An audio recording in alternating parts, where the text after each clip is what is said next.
Bien, continuamos con la segunda parte de este 20 de octubre del 2021. En esta oportunidad, en esta segunda parte, estamos con Eduardo Ampuero, ex vocero de la Red Construyamos, recordémoslo, este colectivo de organizaciones que se formó a raíz del terremoto del 27 de febrero del 2010 y que dio que hablar hasta la primera semana del gobierno de Michelle Bachelet, a continuación del primer periodo de Sebastián Piñera, en donde la concertación, en definitiva, con mucha habilidad, prácticamente reventó lo que eran las organizaciones sociales de base de la Red Construyamos, con una y otras mañas. También Eduardo Ampuero actualmente se desempeña como parte del colectivo Teresa Flores, ¿ya? Teresa Flores. Como mencionaba, Teresa Flores recuerda a la señora de Emilio Recabarren, ¿ya? Sí, sí. De ahí vamos a hablar de los méritos que hay. Y como tercera observación, para entender el perfil de con quién estamos, Eduardo, tienes el mérito de haber sido expulsado del Partido Comunista. ¿Te hicieron un bien o te hicieron un mal con eso? Bueno, hola Antonio, tanto tiempo sin esta oportunidad de conversar en forma pública, de compartir tantas batallas, ¿no?, pendientes, y ahora han habido tantas, pero las circunstancias de la vida. Si me hicieron un bien o un mal, es una pregunta que tendrá que responder la historia, la pequeña historia de uno, pero yo creo que, porque de alguna manera fue un rompimiento que no fue una expulsión, no fue que uno se va, es esa cosa, el corcoveo, los empujones que se dan mucho en la política. En el Partido Comunista se da de una manera en particular, con sus códigos, pero yo quedo conforme de haber salido del Partido Comunista, conforme. Esa marginación creo que en definitiva cristalizó contradicciones en las que no solo me encontraba yo, sino que un grupo de gente, varios compañeras, compañeros, por distintos motivos incluso, yo no puedo decir que fue una disputa política ideológica, yo diría más bien ideológica en el fondo igual, ¿no? Pero fue una disputa principalmente por criterios democráticos. Precisamente, yo te conocí, Eduardo, en la Red Construyamos. Fue la primera vez que yo tuve conocimiento de tu existencia, y yo me incorporé a la Red Construyamos a continuación de otro dirigente que me precedió en mi lugar, ¿ya?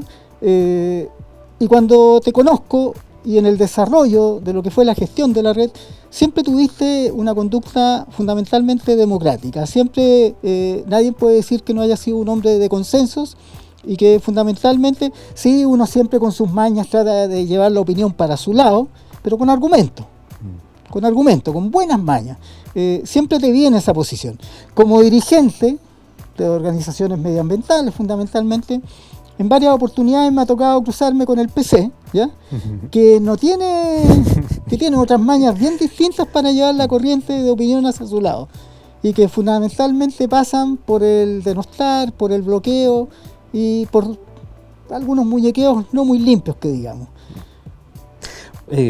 Bueno, Antonio, lo que me dices te lo agradezco mucho, porque a veces uno piensa, ¿qué será que cuesta ser amigos en la política? Y a veces uno llega a la conclusión de que pueden ser distintos intereses, que siempre la vida son intereses, las relaciones humanas son intereses. En una reunión familiar el otro día, entonces alguien decía, hablando del amor, ¿pero qué es el amor? Son relaciones de intereses. Decirlo suena muy crudo y cruel, pero yo creo que esta conversación a la que me invitas apunta justamente a eso, a abandonar mitos, leyendas que se han construido sobre las relaciones humanas, que de pronto son la negación de las relaciones concretas, y resulta que las relaciones concretas definen la vida. Entonces yo te agradezco esa valoración democrática, Y no es que yo quiera ser un democratista de la cosa, ¿no? A veces no se puede ser democrático en la sociedad, a veces no se puede, pero en el sentido de que no siempre va a haber un acuerdo, no siempre va a haber consenso, no siempre se va a respetar las mayorías. Sin embargo, yo creo que es el criterio óptimo para construir en conjunto entre quienes tienen un interés en común, un interés de sociedad, un interés, un objetivo mayor que sus propias existencias individuales o grupales. Entonces yo creo que la democracia es parte del proceso de construir esas relaciones, pero es ingrato también, porque en las luchas políticas justamente la palabra democracia se usa en exceso y se emplea con una escasez que más bien parece de hipocresía. Entonces eso yo creo que, yo agradezco que eso esté ahí, que sea posible, digamos, de darle una vuelta, valorarlo, y me enorgullece que me lo digas. La política ciertamente que es como en otro plano, pero es como una batalla, en el fondo es como una batalla. Uno siempre al llegar a la batalla visualiza el gran escenario, ¿ya? Y establece de cómo va a llegar al enfrentamiento, eso es la estrategia. Ya cuando está frente al enemigo, establece cómo lo voy a abordar, eso es la táctica, y hasta ahí llega la inteligencia, porque cuando uno ya está en medio de la pelea, simplemente se impone la ferocidad y el músculo. En política es más o menos lo mismo, es un poco canallesco, eso sí, que hayan algunos grupos políticos que imponen la ferocidad y el músculo desde el principio, ¿ya? Y creo que eso es lo que en definitiva le ha hecho tanto daño al desarrollo de la democracia, que efectivamente, tal como tú lo dices, es algo que se habla mucho, pero que se practica poco. Teresa Flores, tu colectivo. Sí. ¿Por qué Teresa Flores? Bueno, hay varias cosas, pero yo la verdad es que Teresa Flores no es muy conocida, esa es una primera razón. Primera vez que la escucho. Ah, sí. No, he escuchado y he leído cosas de Recabarren que sin ser de la ideología del lado, muy respetable, muy encomiable, muy de recordar y muy de seguir. Un tipo jugado. Sí, digamos, efectivamente. Consecuente fundamentalmente. Claro. Pero primera vez que escucho Teresa Flores. Claro. Bueno, Teresa Flores, sí, porque uno tiene esa cosa que nos pasa, ¿no? Y que, digamos, hoy día estamos cambiando, ¿no? Que pensamos un poco con regularidad en la mujer en relación al hombre, porque es una tradición patriarcal histórica y la tenemos, yo la tengo, y es un proceso de deconstrucción como se dice actualmente con mucha insistencia, que bueno, hay que ordenar de nuevo los patrones, ¿no? Los patrones de las cosas, y la verdad es que Teresa Flores siempre fue vista en la sombra, y le decían la compañerita, que es una tradición del cariño obrero, del pueblo, de la gente popular. Entonces la compañerita, pero la compañerita fue una de las primeras feministas en el movimiento chileno. No solo era feminista, sino que además era una mujer obrera. Entonces era una mujer que no pertenecía a la alcurnia, no hacían una reunión feminista para tomar el tecito, eran gente que estaba ahí movilizando a las mujeres para que empujaran al hombre a la huelga. Esa era porque el hombre estaba en la fábrica, pero la mujer estaba en la mina, pero la mujer estaba en la casa, aguantando con 10 niños, alimentando a niños sin tener alimentos. Y esas mismas mujeres que algunos dicen que la revolución bolchevique fue el resultado más bien del levantamiento de las mujeres un 8 de marzo, justamente antes de eso. Y claro, porque las mujeres presionaban a los hombres para luchar, porque ellas tenían la lucha en el frente, en la retaguardia, digamos. Ah. Y bueno, y Teresa Flores fue mucho más allá incluso, porque fue una líder feminista. Ella recibió a Belén de Zárraga en Chile. Eso tampoco se sabe. Bueno, una mujer conocida mundialmente, era la Belén de Zárraga, una líder feminista. Entonces ella organizó el recorrido y juntas se movilizaron para para dar las conferencias. Esas mujeres tesoneras, porque una cosa que admirar a las mujeres y que no la tenemos nosotros, es que tienen la capacidad de ver muchas cosas al mismo tiempo y de hacer muchas cosas al mismo tiempo. Nos dan la vuelta, y eso es una ventaja ganada, producto también de la historia de opresión. Entonces, ¿qué será? ¿Qué va a pasar cuando la mujer gane ese terreno político del que está excluida? Yo pienso que por ahí van a pasar cosas. Pero justamente en valoración de eso y en el hecho de que, bueno, hay varias mujeres en el grupo, el colectivo, se acordaron de Teresa Flores.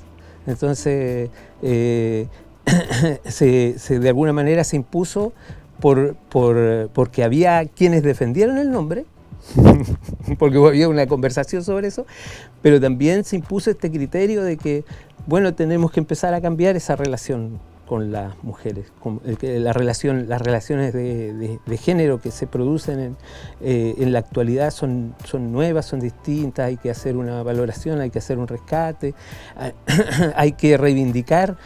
Bueno, de hecho, hemos conversado alguna vez, mujeres que han hecho papeles en la historia increíbles, sin embargo no se conocen. Y creo que para lo nacional, para Chile, sobre todo para sus clases explotadas, sus clases subalternas, Teresa Flores es una mujer que sin duda alguna va a ocupar un lugar central en la historia. Correcto. ¿En qué está el colectivo actualmente? Mira, nosotros somos como grupos. Chile es una larga franja de microgrupos. Sí, así es. Claro, hay algunos que tienen microgrupos como los grupos económicos, pero esos microgrupos son dueños de casi todo. En cambio, claro, todos estos microgrupos, que son la mayoría de la sociedad chilena,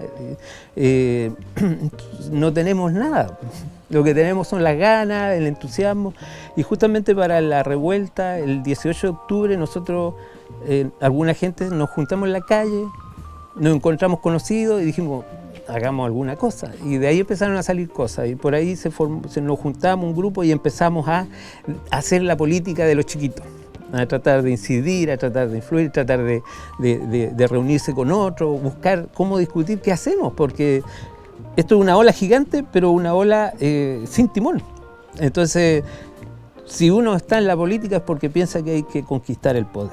Y si hay que conquistar el poder, eso significa que hay que tener una fuerza. Y si hay que tener una fuerza, entonces hay que reunir a muchos.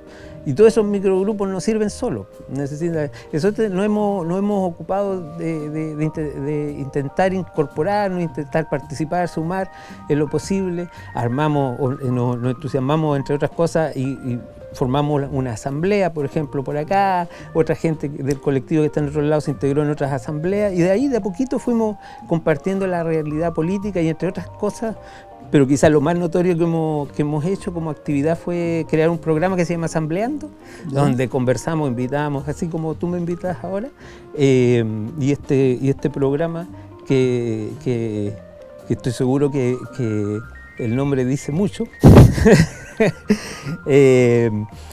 Nosotros hemos estado conversando con distintas gentes, tratando de encontrar un cauce, digamos, un cauce a las ideas, un cauce a los problemas, para salir de los problemas que estamos. Porque si una cosa no cabe duda, creo yo, es que hoy día todo lo que se ha descubierto, que es la necesidad de transformaciones, la necesidad de tener un cuerpo colectivo que diga, bueno, pese en esta historia, está por un lado muy avanzado, que es en el aspecto de que ya se ahondó tanto la crisis de la sociedad que no se puede aguantar ni esperar más. Pero por otro lado hay un vacío enorme. Y a propósito de los partidos que preguntaba y que estábamos conversando, bueno, los partidos tienen mucho que ver en este problema. La responsabilidad de los partidos tiene que ver mucho. Por algo la gente no quiere partidos. Por algo los independientes fueron los que lograron abrirse camino a la elección de la convención en el entusiasmo popular, independiente del resultado. Veremos eso, ¿no? Ustedes estuvieron activos como colectivo en seguir el tema del proceso constitucional. Sí. El lunes recién pasado, hace un par de días, ¿ya? Les recuerdo que estamos a miércoles 20, este lunes recién pasado, fue la gran conmemoración del 18 de octubre del 2019, el levantamiento social. La segunda gran revolución de los pingüinos, porque hay que decirlo, quienes impulsaron todo esto fue Fueron los pingüinos. Así es. ¿Ya? Ahora, a partir de ahí llegamos al proceso constituyente y esta conmemoración. ¿Cómo viste esta conmemoración este día lunes? Particularmente aquí en Concepción y en general en Chile. ¿Ya? Sí. ¿Y cómo ven el proceso constitucional? Que de ahí nace. Sí, bueno, la movilización del 18 de octubre para mí fue muy satisfactoria, en lo personal. No lo he conversado, por ejemplo, con el colectivo plenamente porque no hemos tenido una reunión después de eso.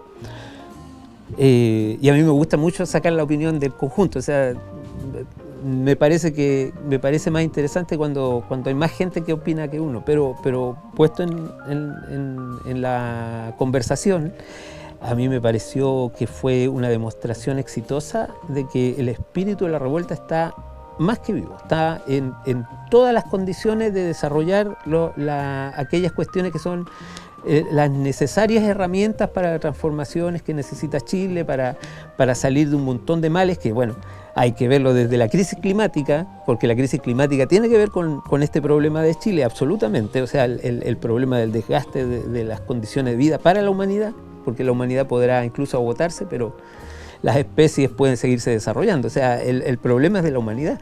Y por otro lado, mirando hacia lo más puntual, particular de Chile, por ejemplo, cómo se cambia esta institucionalidad, que es una tranca enorme, creo que todo el potencial está, y lo demostró el 18 de octubre, que existe la fuerza, existe la convicción de muchos grupitos también, porque el 18 de octubre esta vez fue un 18 de activos, de gente organizada, de gente que se agrupa. No fue la explosión del 18 de octubre del 2019, que no tuvo ninguna conducción y que lo único que tuvo fue la persistencia de los estudiantes secundarios que año tras año, yo viví un par de años en Santiago, entonces, y veía que de repente, evasión en el metro, pero eran agitaciones de los chicos se juntaban, a veces llegaban adultos que los acompañaban, pero eran siempre ellos. Y esa persistencia, esa visión, ese anticipo es extraordinario, es como si ellos sí lo supieran.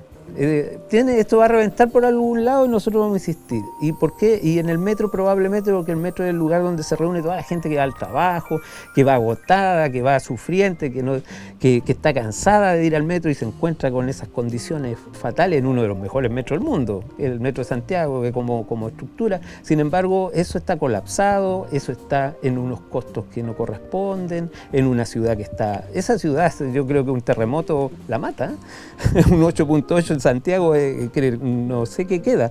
Entonces, claro, ellos vieron que de alguna manera ahí es donde la gente puede reunirse, cuando no hay sindicatos, cuando no hay organizaciones vecinales importantes, cuando no tienen la fuerza, ¿dónde se escucha a la gente? ¿Dónde se reúne? Todos ahí agolpados en el metro, sudando, apretados, eso de que uno... No sé si te ha tocado a ti, pero eso de llegar a unas estaciones donde tú te paras en un lado y tienes que descubrir por dónde se abre la puerta, porque si no, no subes 2, 3, 4, 5 paradas de metro. Entonces, a mí me parece que este 18 de octubre, después de esa cosa tan espontánea, pero al mismo tiempo tan sentida, lo que ha hecho es demostrar que eso no fue un accidente. Eso no pasó simplemente porque un día todos amanecieron molestos. Es porque hay un problema profundo, estructural, y que ese problema nos ha traído a esta presión por los retiros de la AFP, por ejemplo.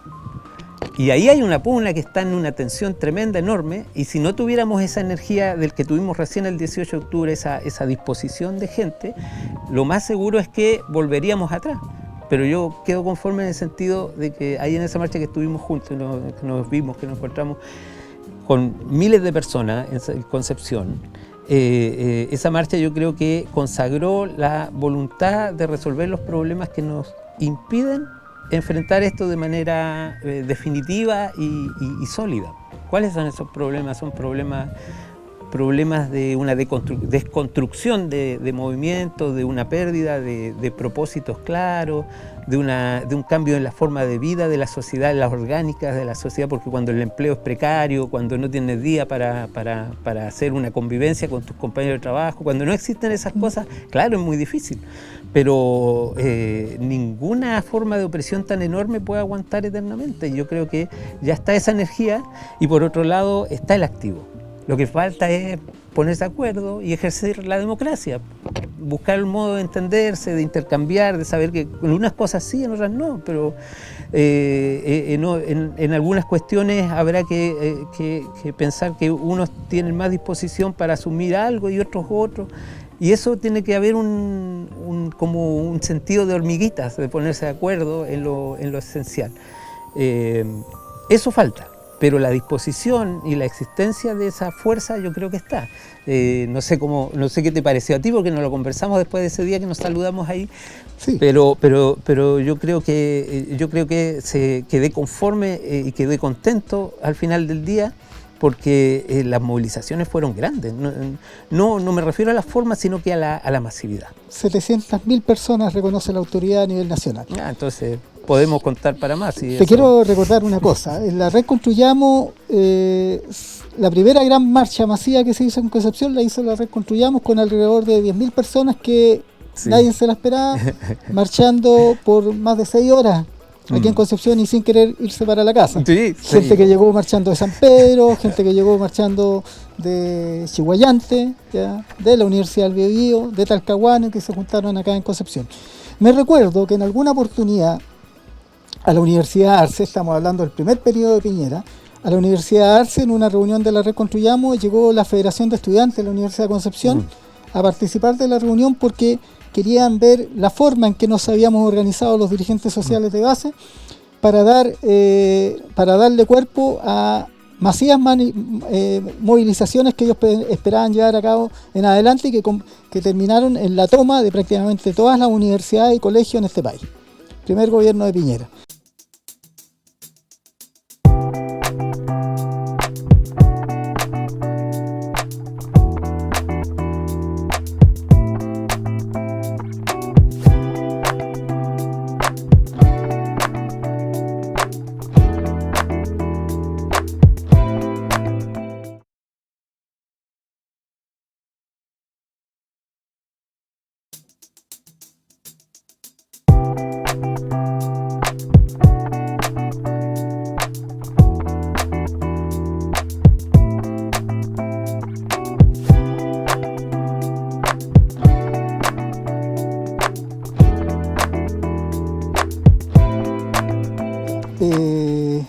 Eduardo, haciendo un poquito de memoria, me recuerdo el primer gobierno de Piñera, en un momento en que todas las universidades de este país estaban en toma, y la gran mayoría de los colegios municipalizados, colegios, liceos, inclusive algunos particulares, y el gobierno de Piñera se tambaleaba, ¿ya? Y por ahí a un dirigente de la Confech, me parece, en Santiago, se le cae de una carpeta una directiva del PC donde se ordenaba bajar las movilizaciones, lo que finalmente se hace. Esa forma de hacer política nefasta, dale una vuelta, a ver. Bueno, yo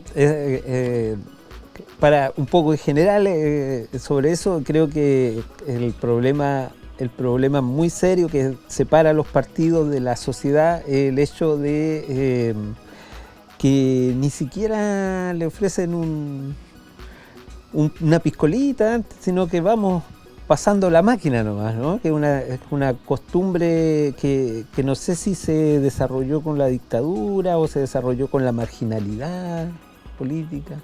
Pero en definitiva hay unas malas costumbres que se han enquistado en los organismos políticos, que en la práctica se traducen en que la gente es arroz y el que decide es el grupo organizado.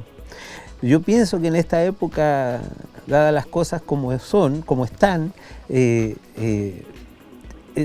que ser muy distinto, porque la gente no es tampoco tonta, ya sabe lo que ha pasado, ya sabe la tradición de lo que ha sido la práctica de los partidos políticos en un periodo en que justamente lo que ha faltado es esa coherencia.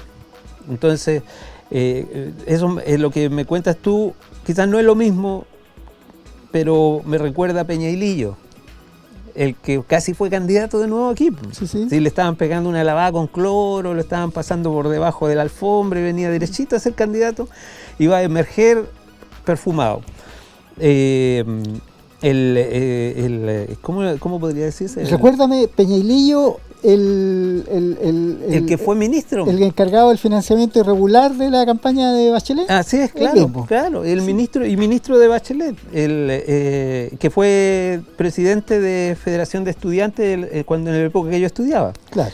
Yo eso le tengo una imagen muy clara porque yo recuerdo que Peñailillo se prestaba para el chiste, incluso porque en esos tiempos en que nadie tenía celular, y donde Peñailillo no provenía de ninguna élite, no venía de la Universidad Católica, el tipo tenía celular y a veces lo llamaban en las reuniones de los confes, recibía llamadas de teléfono y algunos le iban a poner la oreja cuando se arrancaba al baño y lo denunciaron en reuniones de los confes porque el hombre se comunicaba con el ministerio, le pedían parte de cómo iba la cosa.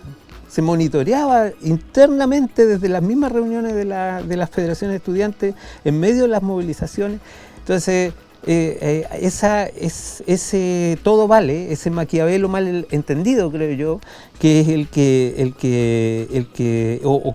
en el fondo termina siendo como esa frase, como ese discursito de uno de estos mates de antes, ¿no? De estos grupos económicos, estos aristócratas en otro momento, que decía, la gente es chusma, que no sabe, es ignorante, la gente es masa, es borrego, influenciable, que no tiene poder, no tiene decisión de nada, eso hay que arrastrarlos. Esa mentalidad está en los partidos políticos. Chile somos nosotros. Y eso somos nosotros, somos la masa borrega.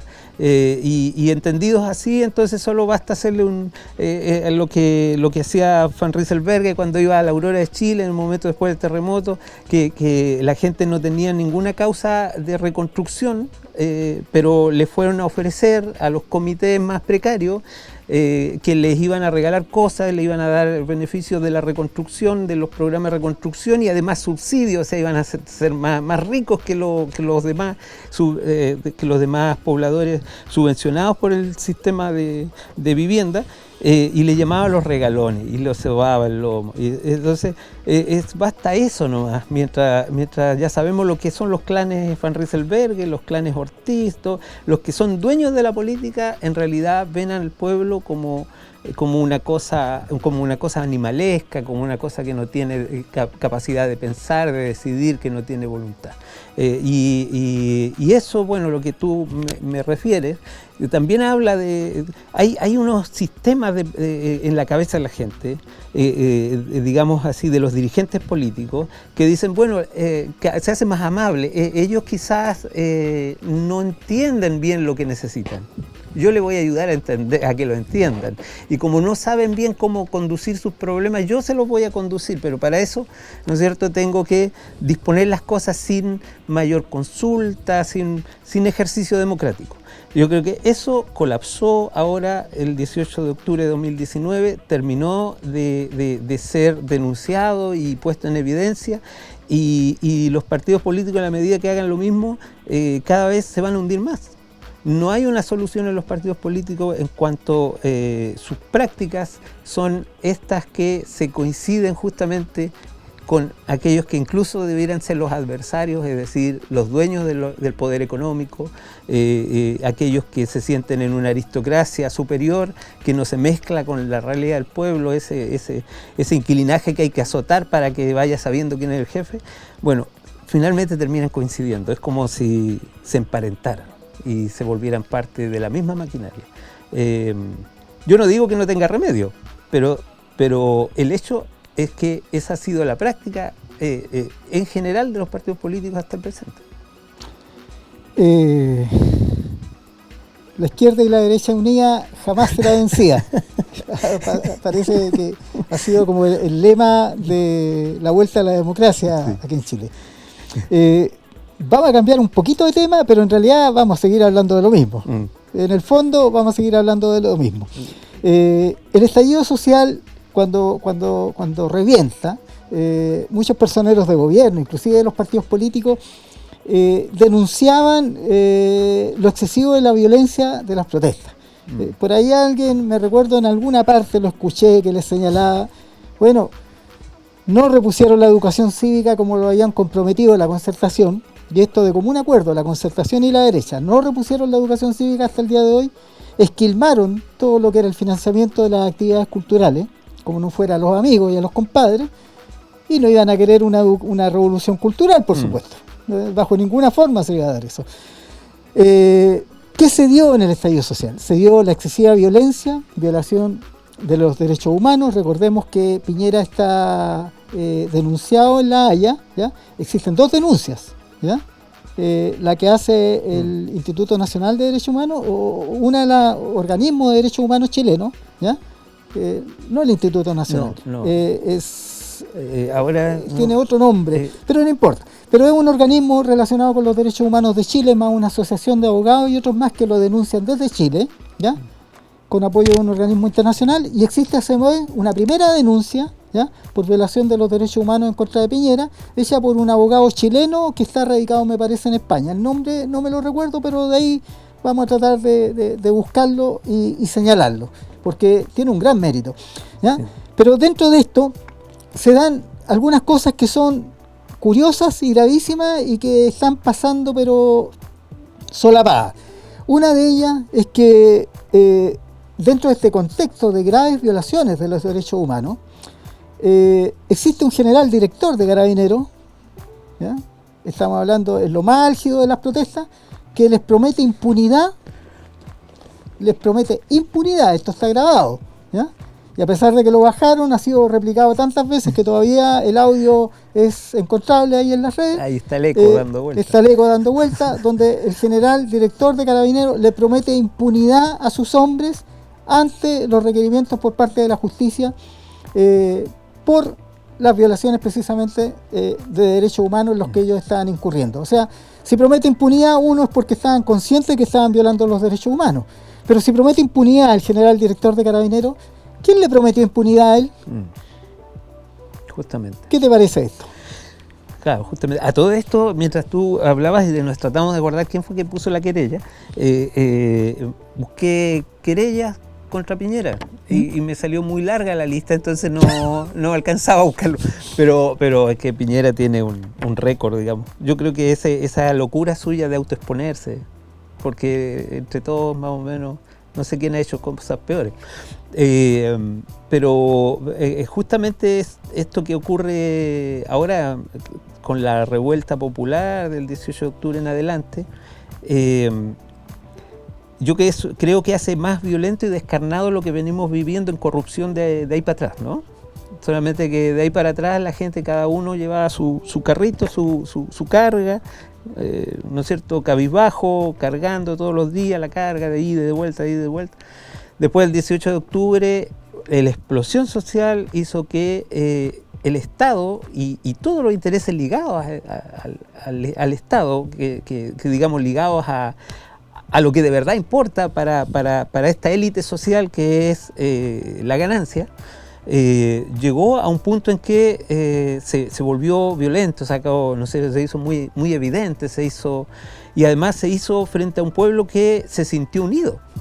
Entonces, es distinto lanzarse contra un solitario, que todos miramos para el lado y decimos, pobre desgraciado, cayó aplastado por la máquina, pero después del 18 de octubre, cuando todos estamos juntos, esa máquina se tenía que hacer más violenta porque el individuo era un monstruo gigante, era un enemigo súper poderoso y terrible que podía destruirlos. Implacable. Y este monstruo implacable necesitaba una violencia implacable del Estado. Entonces, esa práctica de la violación sistemática de los derechos humanos, yo digo que es sistemática, porque no me parece que ocurrió ahí, me parece que venía ocurriendo sistemáticamente, si se quiere, contra individuos solos, o contra pequeños, ¿no es cierto?, expresiones sociales y forma ocasional, como para amedrentar, un golpe aquí, un golpe allá, no se nota. Pero cuando todo el mundo salió, la violencia fue contra todo el mundo, fue masiva y sistemática, porque se viene practicando como de hecho, el capitán Harvey, que lo han entrevistado en televisión, yo lo conozco de ahí o leyendo algunos artículos, él indica que todavía los manuales de entrenamiento se repiten, todavía los procedimientos y las técnicas que se suponían superadas. Pero están, y eso no obedece a que un oficial, un entrenador dijo, bueno, yo voy a hacer lo que yo quiero.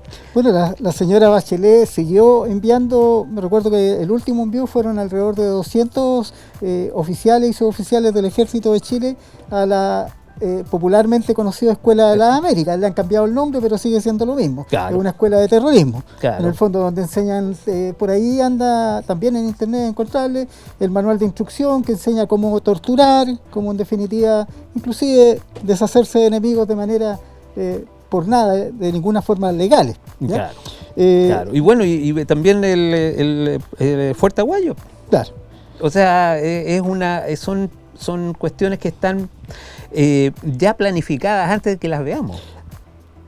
Se decía, con el retorno a la democracia, cuando asume Patricio Aylwin, de que los crímenes, y Patricio Aylwin le gustaba mucho en sus discursos hablar inclusive antes de entregar su periodo, habló del fin de la transición, ¿ya?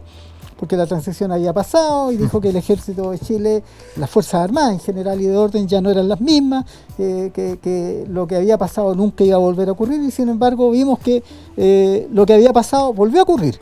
En definitiva, ¿qué responsabilidad le asignas tú de lo que pasó del 18 de octubre en adelante relacionado con el acuerdo cínico-militar? ¿Tú te refieres al acuerdo? Perdón, cívico-militar.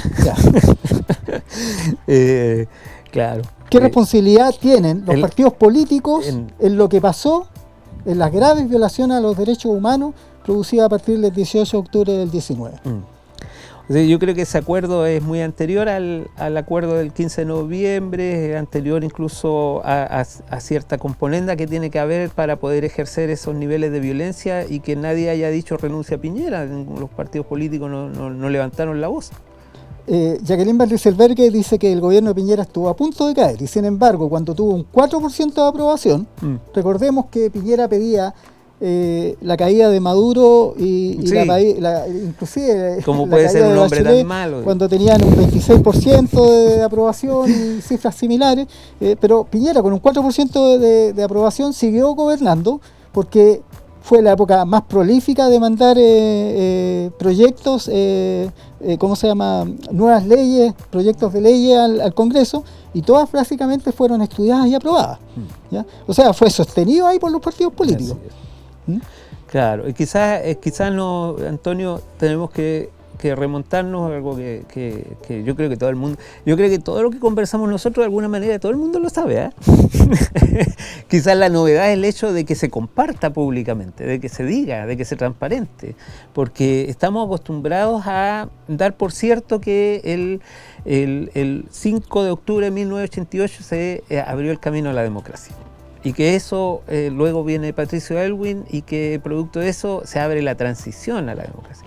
Entonces lo han puesto los términos, pero han hecho lo que ellos han querido. ¿Y qué se hizo el 5 de octubre? Se consagró un acuerdo entre los partidos políticos que formarían el duopolio que iba a gobernar o a reinar más claramente todo el periodo que siguiera el neoliberalismo feliz, ese que les iba a permitir administrar el Estado, sacar los privilegios, las ventajas que tiene eso, a cambio de tener conforme a los mercados. ¿Qué son los mercados? Son los grandes grupos económicos, los oligopolios. Grupos que si es cosa de ver que dicen, es que ahí está la empresa X, la empresa Y, la empresa Y, el banco el banco el otro, y todos se pusieron de acuerdo, hicieron un negocio, pero son brazos del mismo pulpo. Y el Estado hace la función, y el Estado y los gobiernos que lo administran hacen la función de la guardia pretoriana de esos intereses. Entonces, obviamente, las Fuerzas Armadas son utilizadas como carabineros para mantener fuera del margen de la propiedad a toda esta masa de gente que es la que se esclaviza para que ellos ganen. Y eso es lo que se consagró con el plebiscito del 1988, eso es lo que se ha reafirmado constantemente en cada nuevo acuerdo, incluido el de Lagos para ratificar la Constitución de Pinochet. que hace que lleguemos a este momento de la crisis con nuevos acuerdos que intentan resucitar el mismo pacto político, económico que se estableció para salir de la dictadura de Pinochet, que no fue tanto una salida, sino que fue una transformación. Cómo hacer amable la dictadura, cómo hacerla participativa. Y participativa significa que el duopolio se elige constantemente bajo las leyes y las fórmulas que se dio el Estado para asegurar que nadie tocara el sistema económico y el poder político. Eso Jaime Guzmán lo diseñó y todos estos que siguen son los discípulos, incluidos los gobiernos de Bachelet y los que siguieron, ¿no? A partir de ahí, Chile se convirtió en un botín para el duopolio. Regalado. ¿Qué te parece la cláusula tercera del negociado de la familia Piñera-Morel, con el choclo Dénalo en el caso de la venta de Dominga? Esto a raíz de lo que se ha sabido por los Pandora Papers. La cláusula tercera, ¿lo tienes claro de qué se trata? Recuérdame. Básicamente la cláusula tercera condiciona un último minúsculo pago respecto a los 152 millones de dólares, un pago que las primeras indicaciones decían eran 15 millones más extras y otros dicen que eran solamente 9 u 8. ¿Ya? Pero como sea, es un pago minúsculo comparado con dentro del paquete de 152 millones que está condicionado a que el sector del pingüino de Humboldt no sea considerado convertido en área protegida, cosa que quedó aprobada con el Consejo de Ministros al final del periodo de Bachelet. Bachelet dice, entre paréntesis, su gente, no ella, porque ella está muda, como siempre, dice de que ella no alcanzó a concretar el trámite porque le faltaron como 4 días. Sin embargo, recordemos que hay otras políticas que las aprobaron, por ejemplo, la última termoeléctrica superior la aprobaron en horas. No, y yo creo que es cosa de cierto que cualquiera se acuerde de cuántas leyes, cuántos acuerdos salen a puertas de entrar o salir un gobierno, que son muy decidores porque pareciera ser que conviene hacer algunas cositas cuando ya se cierra la cortina y es más fácil instalar ciertos intereses en ventaja por esas leyes, por esa administración, que yo creo que ha ocurrido sistemáticamente una y otra vez. En el caso de la empresa Dominga, a mí lo que más me impresiona sí es cómo es la patudez de Piñera de aparecer públicamente diciendo que va a defender al pingüino de tenemos todo arreglado para que aquí no van a hacerle daño, y hace unos anuncios espectaculares que a uno los descoloca porque uno dice, Piñera, ¿habrán cambiado los intereses económicos y hoy día el pingüino puede ser oro? Uno se pregunta porque ¿en qué momento cambia de opinión así? Pero estaba todo este articulado ya tramado. Y estaban habían creado condiciones para lavar la imagen de Piñera y que ese negocio se pudiera ejecutar sin problema. A veces para barrer a otros grupos, a veces es la competencia. Y esa competencia yo creo que es entendida por el resto de los grupos como parte del juego. Es decir, incluso donde hay atropello, abuso de las normas, incluso ahí, de sus normas, porque son sus leyes, son sus administraciones del Estado, incluso ahí hay una tolerancia entre los grupos económicos. Entonces, hacer estas triquiñuelas, esa jugarreta, es algo que se da por entendido, solamente que de repente el otro también se la hace. Y cuando las cosas se destapan al final, cuando alguien cometió algún error grave en la relación entre estos grupos que compiten, no con la gente. Esas cosas se destapan normalmente cuando a alguien le pisaron los callos. Bueno, Exalmar, que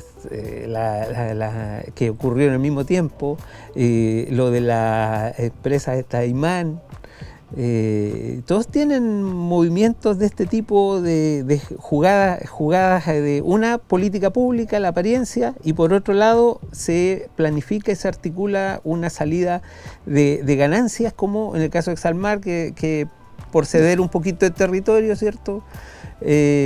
Piñera sacó ganancias por la empresa peruana que tiene sus acciones, y donde empezó un trámite agarrando muy poquito al principio.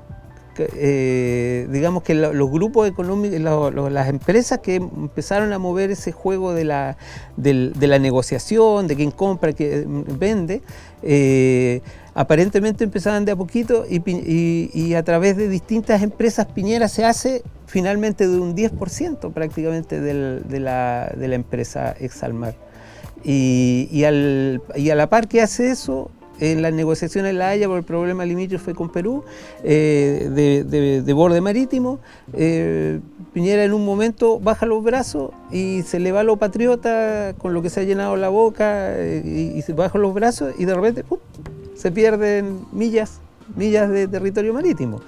Y creo que en el caso de Dominga pasa lo mismo, solamente que el juego es con los ambientalistas. De decirle a los ambientalistas, no, si aquí voy a defender ¿no es cierto?, la naturaleza, vamos a cuidar estos lugares magníficos, pero por detrás su gente viene, sus operadores, porque uno dice, bueno, es que el operador de Citibank, el operador de la otra empresa aquí y allá, son brazos, tentáculos del mismo grupo económico, del mismo clan Piñera-Morel, son feudos, son dueños de comarca, pero que mantienen ese juego hipócrita. Y claro, en el caso de la minera Dominga, ahí evidentemente nos engañaron, nos pasaron un cuento por la tele, pero por otro lado el hombre estaba preparando las condiciones para que sus ganancias a través de la explotación de esas mineras en esos mismos lugares se consagraran y se aseguraran definitivamente. Te dejo la siguiente interrogante. Ya se nos acabó el tiempo. Y la siguiente interrogante es preguntarnos quién es el fiscal nacional Abbott y quién es su favorita, Claudia Perivanci, ¿ya? Claudia Perivanci, lo dejo tirado nomás, es la fiscal que estuvo al inicio, que cocinó el principio del caso Penta, que terminó en la impunidad absoluta del financiamiento irregular de la política en Chile, el más connotado caso de financiamiento irregular. Pero Claudia Perivanci también es la fiscal que está a cargo de la denuncia que lleva adelante la Fiscalía en contra de Piñera por violación a los derechos humanos. Y a todo este periodo no ha avanzado absolutamente nada. Pues bien, ella es la encargada de investigar el caso de los Pandora Papers, en lo que dice relación con Piñera. Así que, ¿qué podemos esperar de ella? ¿Qué podemos esperar del fiscal nacional Abbott? Es una interrogante que dejamos en el aire, Eduardo. Claro. Ha sido un gusto. Un gusto, Antonio, un gusto, Antonio. Yo creo que aquí estamos. La particularidad de poderse reunir y conversar abierta y públicamente es que todos estos grupos de gente que somos parte de todo un conjunto social muy grande, necesitamos hacer las cosas de la manera más transparente y abierta posible. Porque justamente esta manera de ir aclarando las cosas nos va a permitir derrotar a la mentira, nos va a permitir derrotar a este sistema de opresión que es violento físicamente por un lado, pero que básicamente es un juego de dónde está el monito. Y Abbott es como una pieza de ese juego, del dónde está el monito. Entonces nos meten en el baile de dónde está el monito y la gente cae en la trampa. Y yo he visto gente estafada en la calle por eso, porque le hacen poner dinero y después viene la mafia y le dice, tú ya pusiste la platita, así que perdiste. Bueno, eso no le tiene más que pasar al pueblo de Chile y te agradezco porque esta es una manera de ir rompiendo con ese cerco. Bueno, esa es la idea. Vox Populi, Vox Day de Nexo TV. Nos estaremos viendo en una próxima oportunidad.